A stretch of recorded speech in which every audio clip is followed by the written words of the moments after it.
There is a cabin in the deep woods of North America. Locals call it the most dangerous place on the whole planet. But here is the strange part.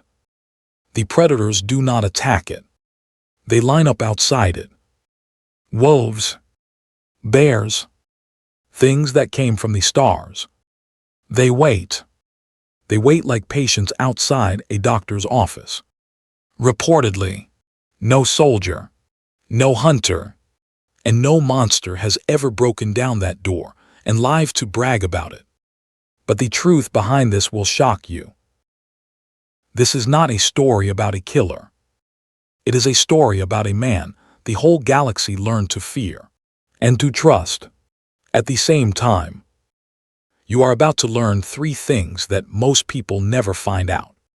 First, why alien war beasts, bred to kill without mercy, choose to sit quietly in the mud outside one small wooden cabin. Second, what really happened during the war that made this one human become a legend on 100 different worlds.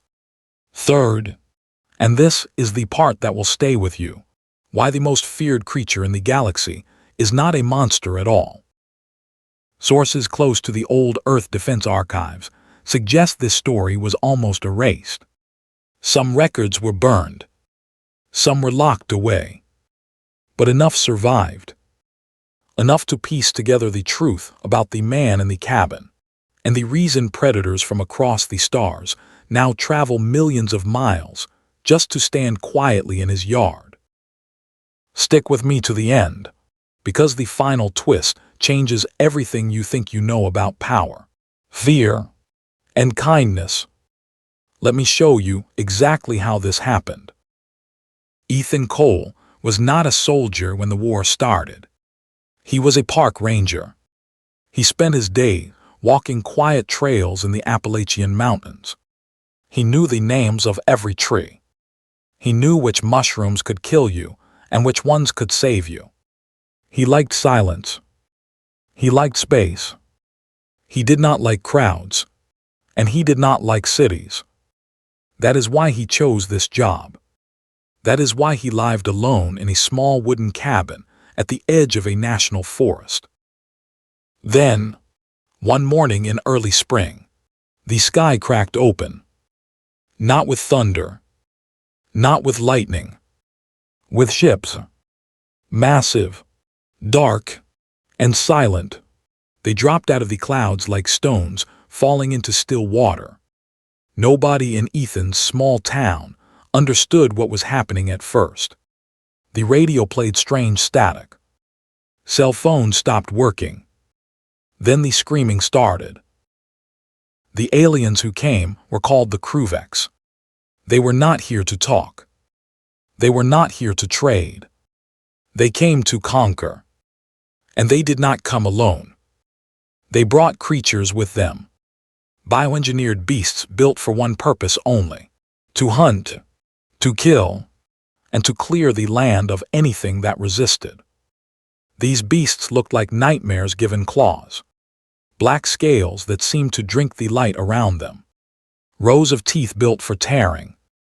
Eyes that glowed faint orange, like dying embers in a dark fireplace. The soldiers who fought them gave them a simple name: Reapers. Most people ran to the cities, hoping soldiers and tanks could protect them. Ethan did not run to the city. He ran to the mountains. He knew those woods better than anyone alive.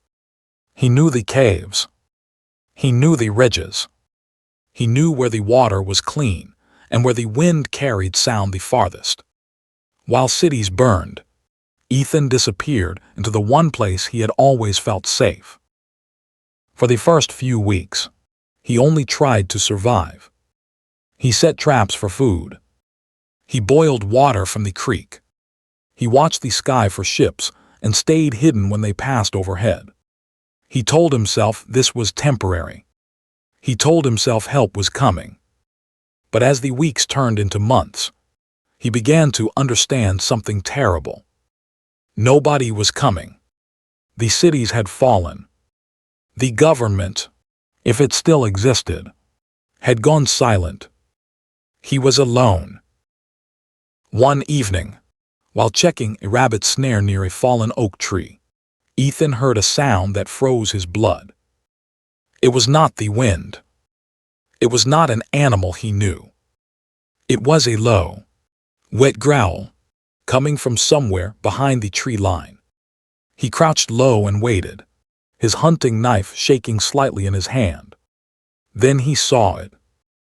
A reaper, one of the alien beasts, stepped out from the shadows. It was massive, taller than a man, with claws that could tear through steel. Ethan's heart pounded so hard he thought it might burst out of his chest. But something was wrong with this reaper. It was limping. One of its back legs was bent at an unnatural angle. Blood, dark purple and thick, dripped from a deep wound along its side. It must have been caught in a Kruvex training exercise gone wrong, or wounded by human resistance fighters somewhere else in the forest. Whatever the cause, the beast was dying, and it knew it. Every instinct in Ethan's body screamed at him to run. This creature had probably killed people, maybe even people he knew. He gripped his knife tighter, ready to defend himself if it charged. But the reaper did not charge. It looked at him with those glowing orange eyes, and for a strange moment, Ethan saw something he did not expect. He saw fear. Not the fear of a predator sizing up its next meal. The fear of something that knew it was about to die, and did not want to. Ethan did not understand why he did what he did next. Maybe it was years of training as a ranger, always taught to help injured animals when he could. Maybe it was loneliness. After months without another living thing to talk to, even a monster felt like company. Whatever the reason, Ethan slowly lowered his knife. He held out his empty hands, the way he would with a spooked deer. He spoke softly, the way he always spoke to injured animals on the trail. "Easy," he whispered. "Easy now. I'm not going to hurt you." The reaper did not attack. It watched him, its massive chest rising and falling with ragged breaths. Ethan took one slow step closer. Then another. The beast let out a low sound, somewhere between a growl and a whimper. Ethan knelt down beside it, close enough now that one swipe of its claws could end his life instantly. But it did not move. It simply watched him, waiting. Ethan spent the next hour doing something no soldier, no scientist, and no Kruvex commander would have ever predicted. He treated the wound. He used strips of cloth from his own shirt to stop the bleeding. He set the broken leg as best he could, using sticks and rope from his pack, the same way he would splint hurt hiker's ankle on the trail. The reaper trembled the entire time, but it never once tried to hurt him. When Ethan finally finished, exhausted and covered in strange purple blood, the creature let out a long breath, almost like a sigh of relief. Then something happened that changed everything. The reaper lowered its massive head until it touched the ground in front of Ethan's feet. It stayed there, completely still, completely vulnerable. Ethan did not know it yet, but he had just witnessed something ancient. In the world these creatures came from, this was not just a gesture of thanks. This was a ritual. This was a reaper recognizing another being as something greater than itself. Something to be trusted. Something to be followed. Ethan spent the night beside the wounded beast, too tired and too stunned to move far away. When morning came, the reaper was gone. Ethan told himself it had simply left, healed enough to survive on its own, and that would be the end of it. He had no idea that this single act of kindness, given to a dying monster in the middle of a war-torn forest, was about to change the fate of every predator on the mountain, and eventually, every predator across the stars. Weeks passed after Ethan helped the wounded reaper. Life in the forest slowly became a routine. He hunted small game. He gathered berries and edible roots. He rebuilt parts of his cabin that had been damaged by a storm. He tried not to think about the world outside the trees, the cities that had fallen, the people he had lost contact with. He focused only on surviving one day at a time. Then, one quiet morning, he stepped outside his cabin and froze. Sitting in the clearing, just a few feet from his front porch, was a reaper. Not just any reaper. The same one from before. He recognized the faint white scar along its side, exactly where he had stitched the wound weeks earlier. The beast was healed now, strong and powerful, its black scales gleaming in the morning light. But it was not attacking.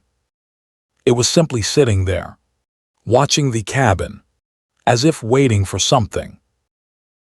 Ethan's first instinct was fear. He grabbed the rifle leaning by his door, an old hunting rifle that had barely enough power to stop a black bear, let alone an alien warbeast. But as he raised it, the reaper did something strange. It lowered its head to the ground again, just like it had done that first night. It was the same gesture, the same sign of respect. Slowly, Ethan lowered the rifle. He understood, in some strange and instinctive way, that this creature had not come to hurt him. It had come back. Over the following days, the reaper did not leave. It stayed near the tree line, hunting on its own, but always returning to rest somewhere close to the cabin. Ethan began leaving out scraps of meat from his own hunts, not because he had to, but because it felt right. Slowly, cautiously, something unexpected began to form between them. Not quite friendship, not quite ownership. Something older than both those words. Something closer to loyalty. One night, everything changed again. Ethan woke to the sound of growling outside his cabin walls. His heart raced as he grabbed his rifle and crept to the window. What he saw outside made his blood run cold. 3 more reapers had entered the clearing. These were not friendly. Their eyes glowed a deeper, angrier orange.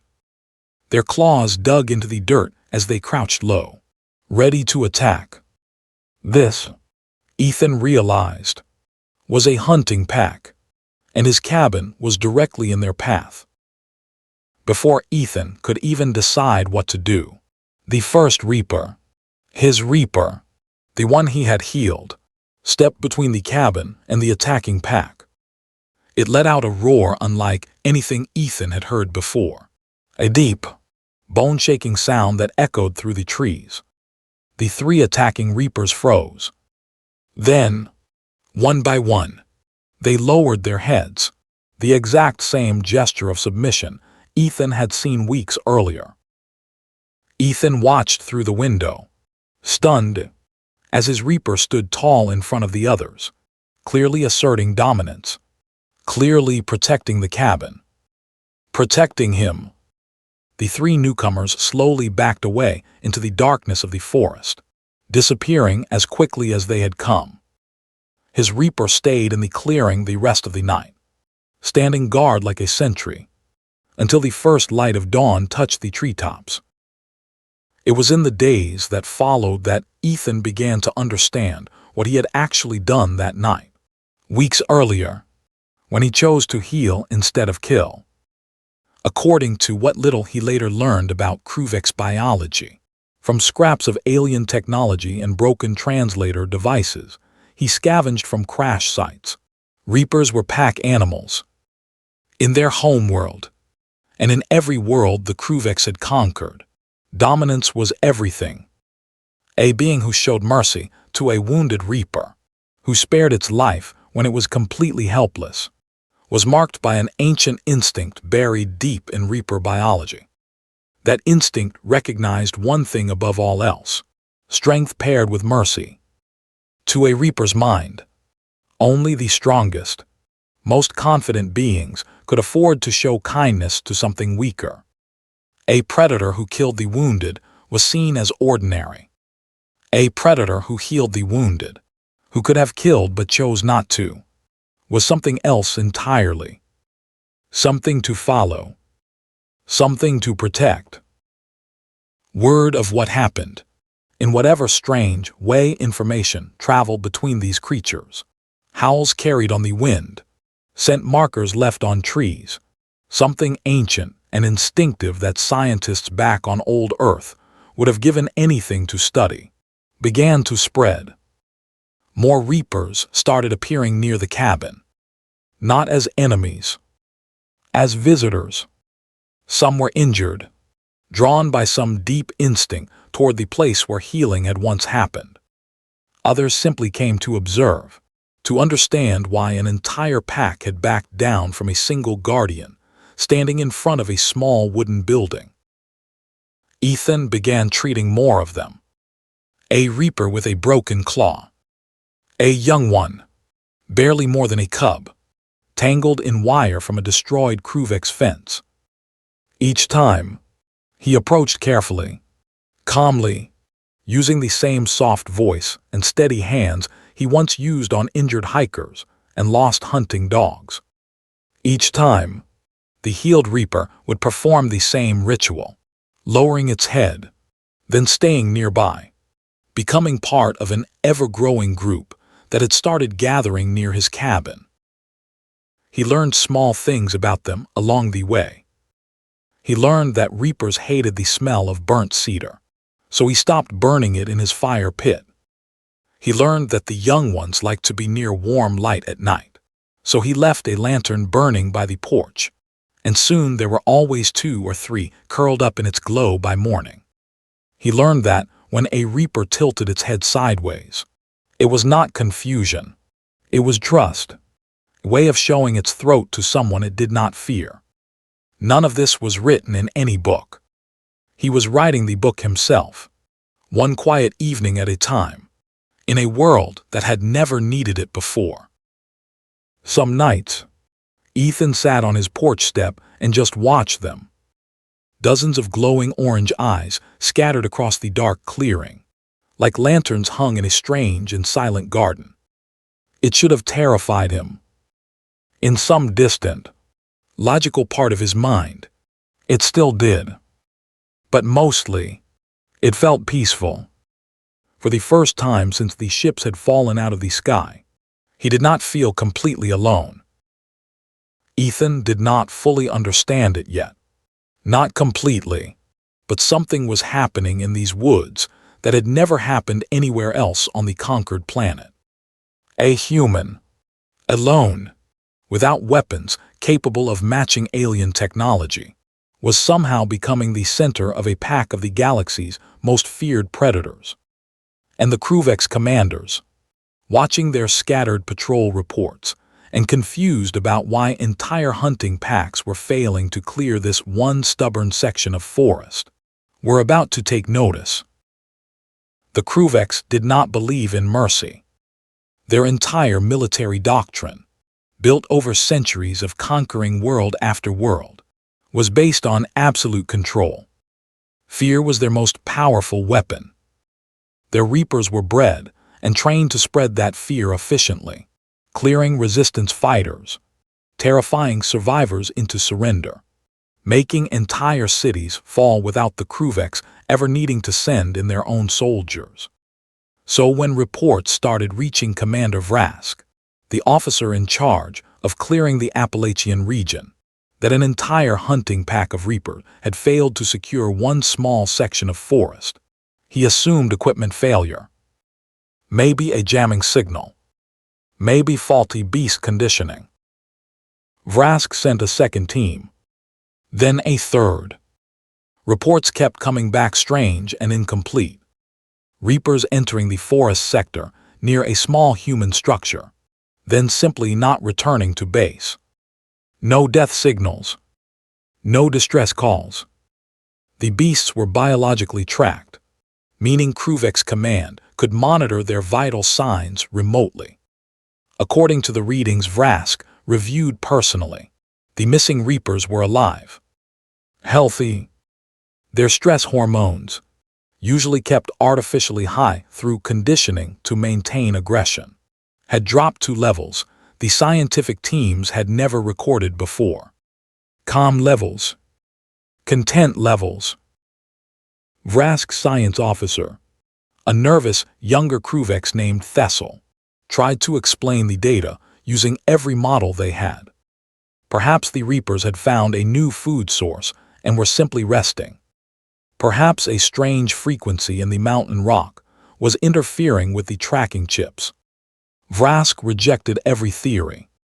He had commanded Reaper units for over a decade, across 3 separate conquered worlds, and he had never once seen their aggression readings drop this low outside of medically induced sedation.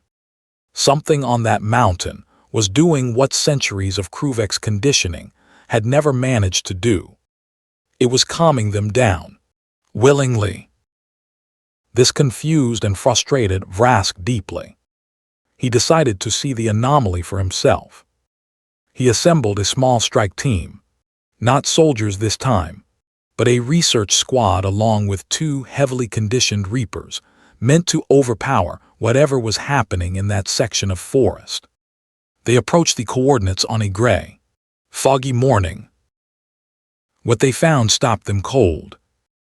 In a clearing surrounded by tall pine trees stood a small wooden cabin, and gathered peacefully around it, some resting in the dirt, some standing guard, some simply watching the tree line, were more than a dozen Reapers.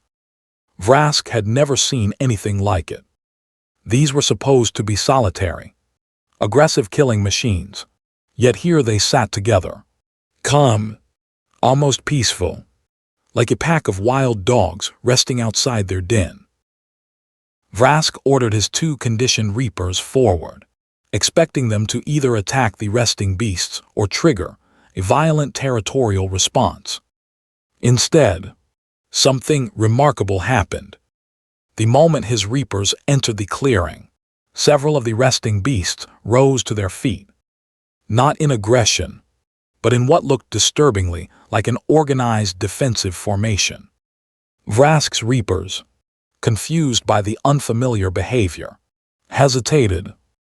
Hesitation was something Kruvek's conditioning was specifically designed to eliminate. Then the cabin door opened, and Ethan Cole stepped outside. He was not what Vrask expected. No armor, no advanced weapons, just a tired-looking human man in worn hiking clothes, holding an old rifle loosely at his side, more out of habit than actual intent to use it. Vrask, watching through his tactical visor, ran a quick scan. The readings came back almost insultingly ordinary. No enhanced strength, no hidden technology, no genetic modifications, just a regular human male, slightly underweight from months of survival rationing, with elevated stress hormones that, oddly, seemed to be dropping the moment he looked out at his gathered pack of Reapers. Vrask activated his translator device and demanded, through a harsh mechanical voice, that Ethan explain what he had done to the beasts. Ethan, understandably terrified but trying to hide it, said the only true answer he had. He had helped an injured one. That was all. He healed it instead of killing it. Vrask found this answer almost laughable. Mercy, in Kruvek's military doctrine, was not a strategy. It was a weakness to be exploited. He ordered his 2 Reapers to attack, expecting to make an example that would break whatever strange bond had formed in this forest. But when the order came, the 2 conditioned Reapers did not move. Instead, they looked toward Ethan's original Reaper, the scarred one who had started everything, now standing tall and protective at the front of the gathered pack.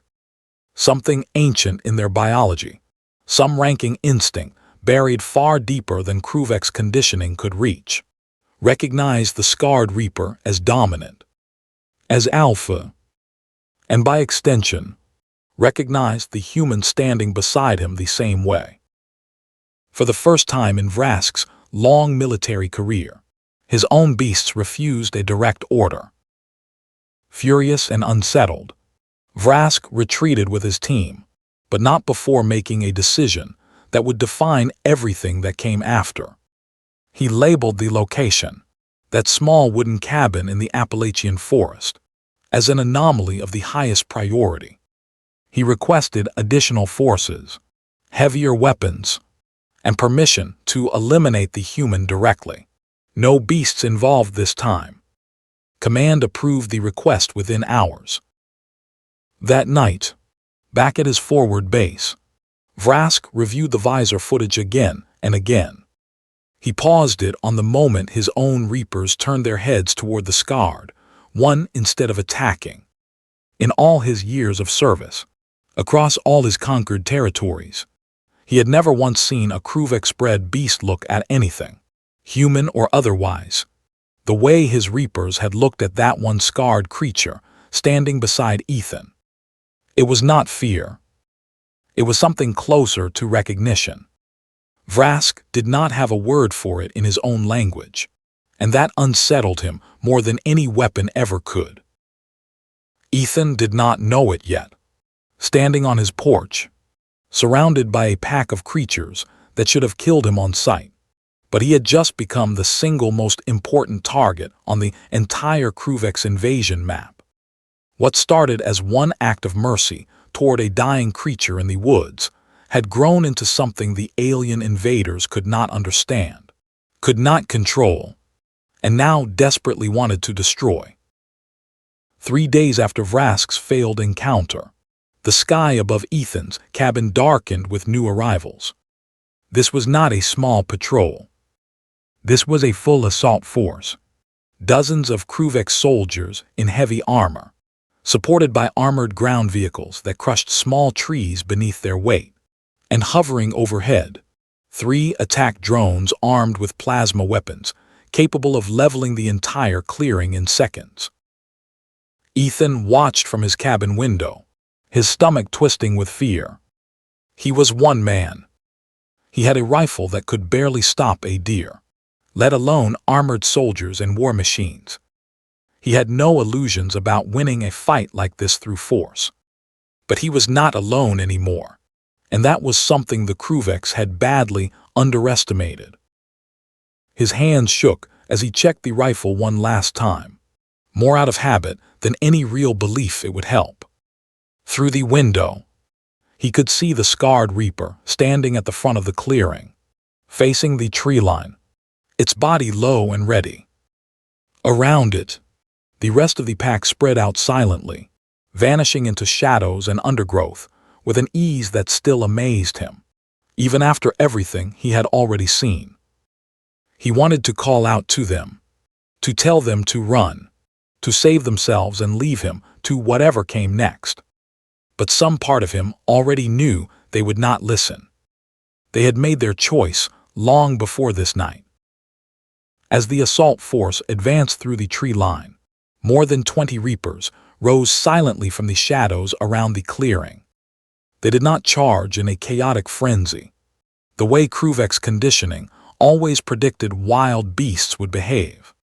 Instead, they moved with eerie coordination, flanking from multiple directions, using the terrain, the fallen logs, the dense undergrowth, exactly the way Ethan had once shown his original Reaper how to stalk deer during quiet evenings of practice in the woods. He had not realized, at the time, that he was teaching it. He had not realized the others were watching and learning too. The battle that followed was brutal and fast. The Kruvek soldiers, trained to fight disorganized, aggressive beasts, found themselves facing something closer to a disciplined guerrilla force. Reapers struck from cover, disabled vehicles by tearing through exposed cables and joints, and retreated before the drones could target them. Ethan, watching from the cabin, realized with growing horror and awe that his pack was not just defending territory. They were protecting him specifically, funneling the fight away from the cabin whenever possible. Still, the Kruveks had numbers and firepower on their side. One of the attack drones broke through the tree-line cover and turned its weapon directly toward the cabin. Ethan's heart stopped. This was it, he thought. This was how it ended. But before the drone could fire, his original Reaper, the scarred one, launched itself upward with impossible speed and tore into the machine's underside, sacrificing itself in a shower of sparks and twisted metal to bring it crashing down before the shot could be fired. Ethan screamed, actually screamed, watching the Reaper that had started everything fall alongside the destroyed drone. For a moment, the world seemed to slow down. Everything he had built in these woods, every fragile trust between man and monster, felt like it was collapsing in an instant. But the Reaper was not dead. Wounded badly, yes, smoke rising from a deep burn along its side, but alive. And its sacrifice had done something Ethan would not fully understand until much later. The remaining Kruvek soldiers, watching one of their most feared bioweapons willingly die to protect a human, experienced something their training had never prepared them for. Doubt. Real, cold doubt about the nature of what they were fighting. Commander Vrask, watching remotely from a command vehicle at the edge of the forest, ordered a full retreat before his remaining forces could suffer further losses. It was not a decision made from mercy. It was a decision made from confusion. And confusion, in a rigid military system built entirely on control and predictability, was its own kind of defeat. In the aftermath, Ethan rushed to his wounded Reaper, ignoring the danger still lingering in the smoke-filled clearing. He treated its burns the same way he had treated its broken leg months earlier, with steady hands, soft words, and whatever supplies he had left. The other Reapers gathered close around them, forming a protective circle, standing guard while their healer tended to their fallen leader. The clearing smelled of smoke and scorched earth. Twisted pieces of drone metal lay scattered across the grass, still ticking as they cooled. Ethan barely noticed any of it. His entire focus was on the ragged, shallow breathing of the creature in front of him, the same creature that had once lowered its head at his feet in the dark, the same creature that had just thrown itself into the path of a weapon meant to end his life. He worked through the night, cleaning the burn, wrapping it as best he could, whispering the same soft words over and over, mostly for himself as much as for the wounded beast. By sunrise, its breathing had steadied. It would live. Word of that battle spread far beyond the Appalachian forest. Kruvek's communication networks, meant to be secure, carried fragments of Vrask's after-action reports to other commanders across the region, and eventually to other conquered territories entirely. A location where Reapers refused direct orders.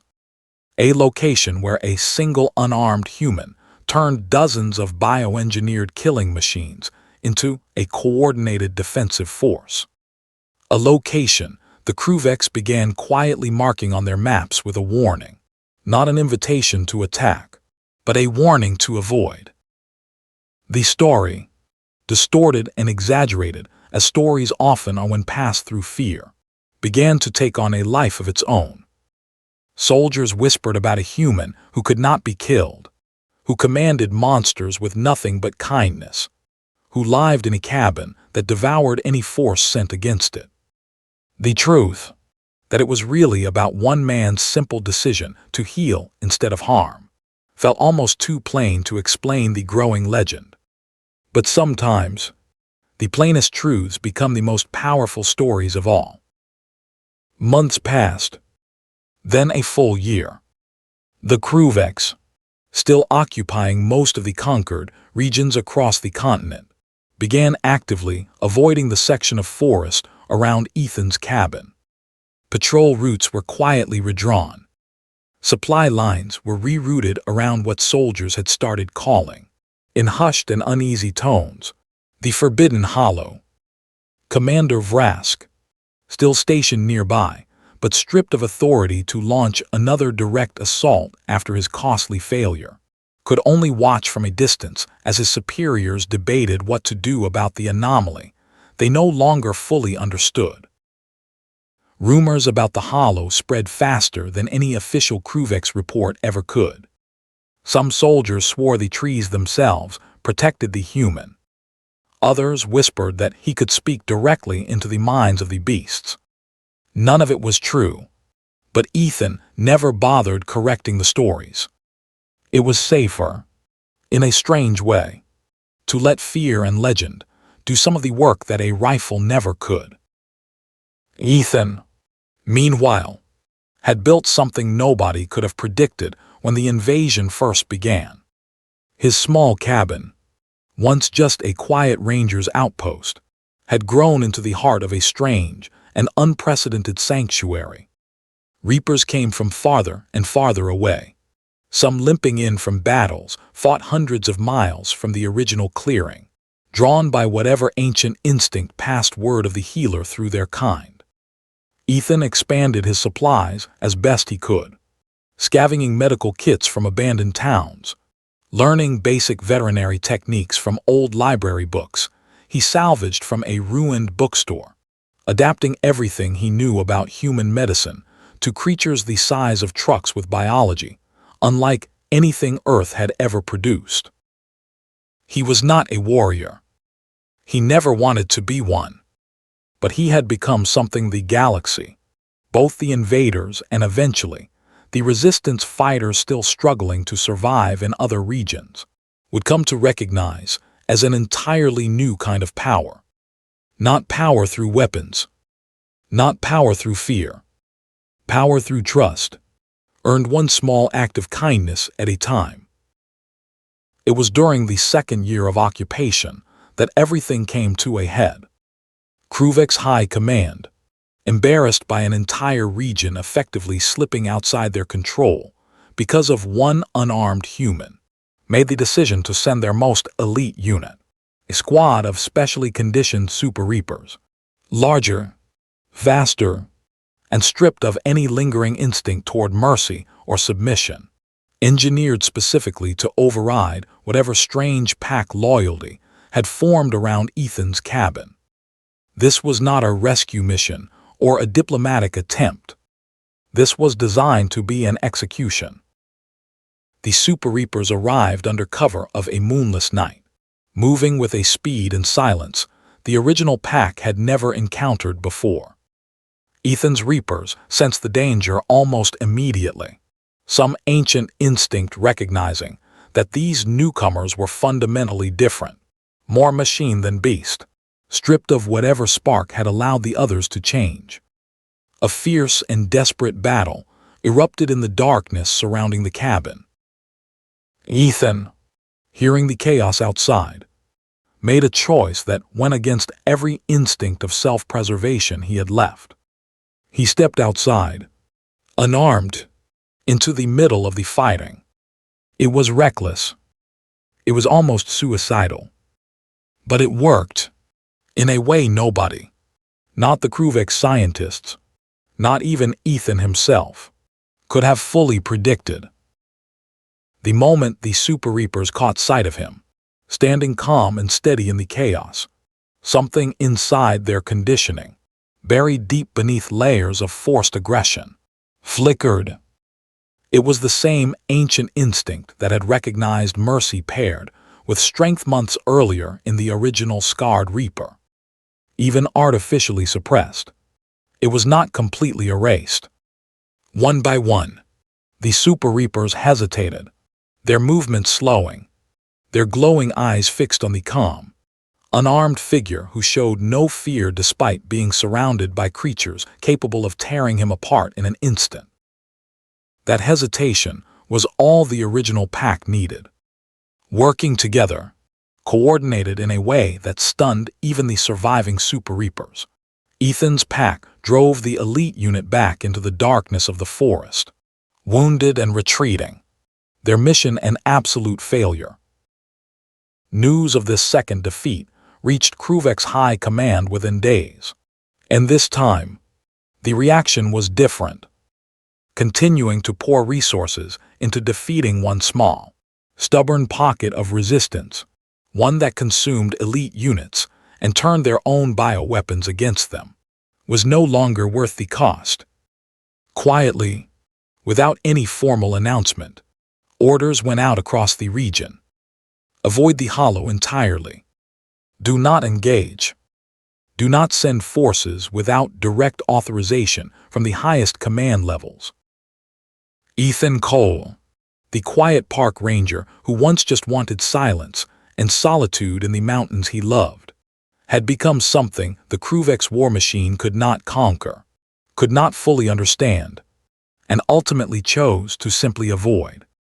His cabin, deep in the Appalachian forest, became a permanent sanctuary, not just for wounded reapers seeking healing, but eventually for scattered human survivors as well, drawn by rumors of a safe place protected by the very monsters that had once hunted them.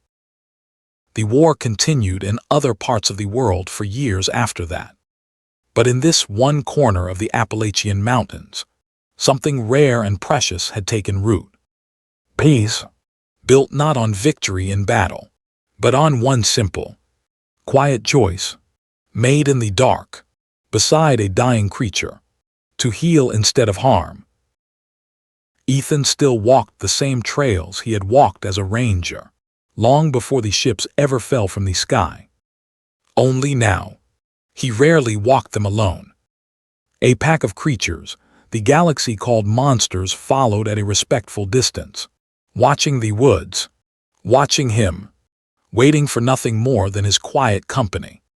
He never asked to become a legend. He only ever wanted to help something that was hurting. In the end, that turned out to be the only thing this war had never prepared anyone to fight against. Here is the twist almost nobody expected. Years later, when human resistance fighters finally began pushing the Kruveks off the planet for good, military analysts studying captured alien records made a startling discovery.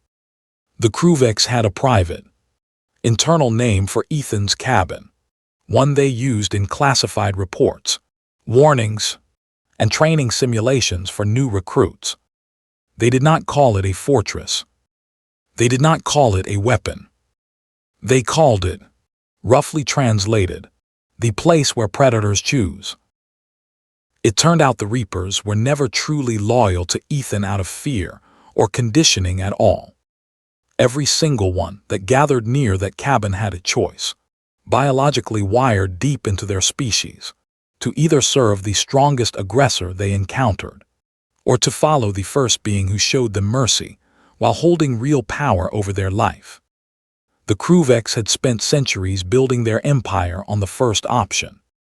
Ethan, without ever meaning to, proved the second option existed too, and that given the choice, even bioengineered killing machines would choose kindness over cruelty when it was offered honestly.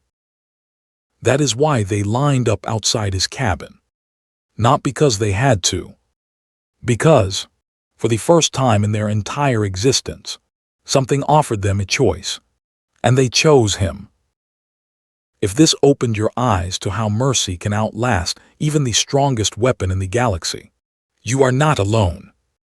The next part of Ethan's story, what happened when human resistance fighters finally reached the Hollow and found an army of alien beasts guarding one quiet cabin, is even more surprising than this one. Let's bring it all together. Ethan Cole never set out to become a legend. He just made one small choice: to heal a dying creature instead of ending its life. That single act of mercy grew into a pack, then a sanctuary, then a piece of history the Kruvex Empire could never fully explain or defeat. The biggest lesson here is simple but powerful. Real strength is not about how much fear you can create. It is about what you choose to do when you have the power to hurt something, and you choose not to. If this story gave you chills, hit that like button right now. It genuinely helps this channel grow and reach more people who love stories like this one. And if you have not subscribed yet, now is the perfect time, because we bring you brand new HFY Sci story just like this one every single week.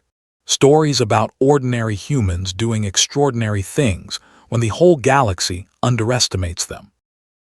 For those of you who want to go even deeper into this universe, check the link in the description for our full HFY story playlist, including the next chapter of Ethan's journey and dozens of other tales where humanity proves it is stronger, kinder, and far more dangerous than any alien empire ever expected. Before you go, I want to hear from you. If you were in Ethan's position, alone in the woods with a dying alien predator in front of you, do you think you would have made the same choice he did? Let me know in the comments below. I read every single one, and I love seeing what this community thinks. Thank you so much for watching all the way to the end. It means more than you know. Stay curious, stay kind, and I will see you in the next story.